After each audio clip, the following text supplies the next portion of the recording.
नमस्कार, भारत 24 देखना आप आपके साथ। मैं हूं आयुष सूर्यवंशी।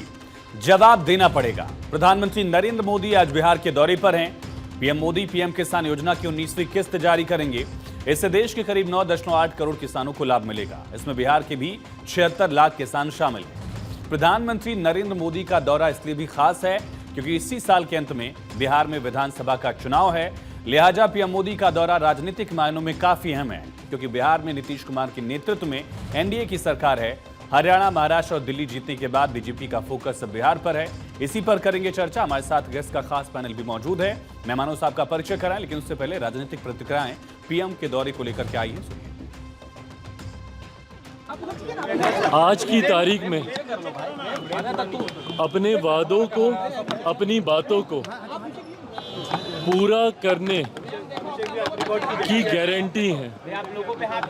जो बातें, जो वादे प्रधानमंत्री जी ने लोकसभा चुनाव के दौरान बिहार की जनता से किए थे, एक एक करके उन तमाम वादों को पूरा करने का कार्य प्रधानमंत्री जी के द्वारा किया जा रहा है। देखिए, बिहार का चुनाव है और एकमात्र चुनाव सिर्फ बिहार में ही होने वाला है इस साल में। दिल्ली का चुनाव खत्म होते ही हमने पहले भी कहा था कि सब बिहार कूच करेंगे, कूद के लोग जो है बिहार आएंगे। लेकिन बिहार ने इतना 20 साल तक इन लोगों को डबल इंजन को सरकार चलाने का मौका दिया। 20 साल से मुख्यमंत्री नीतीश कुमार जी हैं। साक्षरता के मामले में बिहार सबसे पीछे है। प्रति व्यक्ति आय और प्रति व्यक्ति निवेश में बिहार सबसे पीछे है। विपक्ष के नेता माननीय तेजस्वी यादव तो राजनीति का हरिकीर्तन करने वाले हैं। ये बेचारे सत्ता से क्या लेना देना है। और आदरणीय प्रधानमंत्री नरेंद्र मोदी जी का दौरा इसलिए महत्वपूर्ण है कि कृषि रोड मैप का नतीजा है कि बिहार ने, चाहे एनडीए हो या यूपीए की सरकार हो, कृषि कर्मण पुरस्कार हमने 4 प्राप्त किया। आदरणीय प्रधानमंत्री जी वित्तीय सहायता के लिए अगर किसान सम्मान निधि देने के लिए आ रहे हैं, अब इससे परेशानी है तो बीच में तो कोई ब्रोकर बिन चड्डा है नहीं, सीधे उनके खाते में जाएगा। चलिए, इसी पर चर्चा के लिए हमारे साथ खास मेहमान जुड़ गए। तारुफ करा दे अरविंद सिंह जी, भारतीय जनता पार्टी के नेता, प्रोफेसर रंजीत मिश्रा जी, प्रवक्ता कांग्रेस पार्टी, चित्ररंजन गगन जी, प्रवक्ता आरजेडी से, अनुप्रिया जी, प्रवक्ता जेडीयू की। आप सभी खास मेहमानों का बहुत स्वागत है। हमारे साथ सहयोगी सर्वेश सिंह भी भागलपुर से हमारे साथ जुड़ेंगे। पीएम के दौरे को लेकर जो भी अपडेट होगा वो हमें बताएंगे। अरविंद जी, पहला सवाल यही है, मिशन बिहार दिख रहा है बीजेपी का, लेकिन बिहार को बदलने की कवायद 20 सालों में भी क्यों नहीं दिख पाई? उस 20 साल में लगभग 17 साल तक आप भी सरकार के भागीदार रहे। डबल इंजन की सरकार का दावा आप लोग करते रहे, चाहे वो पर कैपिटा इनकम की बात की जाए, सस्टेनेबल डेवलपमेंट की बात की जाए, इन्वेस्टमेंट की बात की जाए। कोई ऐसा एक पैरामीटर बताइए जिस पर बिहार टॉप 5 में हो। देखिए, बिहार कौन सा ऐसा क्षेत्र है जिसमें प्रगति नहीं किया है। 2005 देखिए और आज 2025 देखिए। सड़कें टूटी हुई होती थी, एक स्थान से दूसरे स्थान पर जाना मुश्किल होता था। सड़कों का जाल बिछा हुआ है, चाहे एक्सप्रेस वे हो, चाहे नेशनल हाईवे हो या स्टेट की सड़कें हो। और उस समय का मुख्यमंत्री क्या कहता था, मजाक उड़ाता था कि हमारी जो सड़कें हैं हेमा मालिनी का नाम लेके कहता था कि उनके गाल जैसे है। इस तरह के भाषा का प्रयोग करते थे। बिहार में जंगल राज होता था। आज बिहार में शांति है, बिहार में सुरक्षा है, बिहार में लॉ एंड ऑर्डर है, बिहार में अस्पताल नहीं, सब लोग दिल्ली भागते थे। आज 2 एम्स है और मेडिकल कॉलेज जो है सारे सुचारू रूप से चल रहे हैं। तो बिहार तब का बिहार और अब का बिहार जमीन आसमान का अंतर है। आज काम होता है, बगल में उत्तर प्रदेश है, सबसे ज्यादा एक्सप्रेसवेज। अरविंद जी, सबसे ज्यादा एक्सप्रेसवेज वाला प्रदेश यूपी बन चुका है, आप लोग खुद ही कहते हैं। सबसे ज्यादा एयरपोर्ट्स वर्किंग यूपी में आप कहते हैं। ये सारी चीजें जो है इंफ्रास्ट्रक्चर के मामले में बिहार में क्यों नहीं दिख पाती हैं? नीति आयोग का एसडीजी का जो इंडिया इंडेक्स 23-24 का रिपोर्ट है, उसमें बिहार वर्स्ट स्टेट है। फिजिकल हेल्थ के मामले में बिहार 13वें रैंक पर है 19 में से।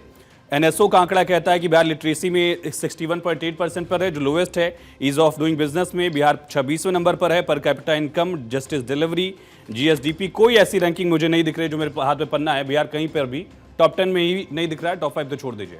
मैं वही कह रहा हूं कि यूपी से ही कंपेयर करते हैं, आप ही की सरकार है हमारे डबल इंजन की। इतना बड़ा ड्रास्टिक डिफरेंस क्यों दिखता है हमें?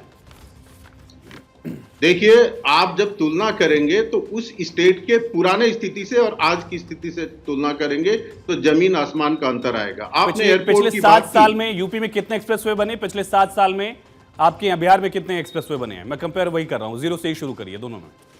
जी जी, आप मेरे को एक क्षेत्र बिहार का बता दीजिए जहां बिहार की सड़कें नहीं अच्छी हो। एक्सप्रेसवे, दो एक्सप्रेसवे उत्तर प्रदेश से बिहार होते हुए असम तक जा रहा है।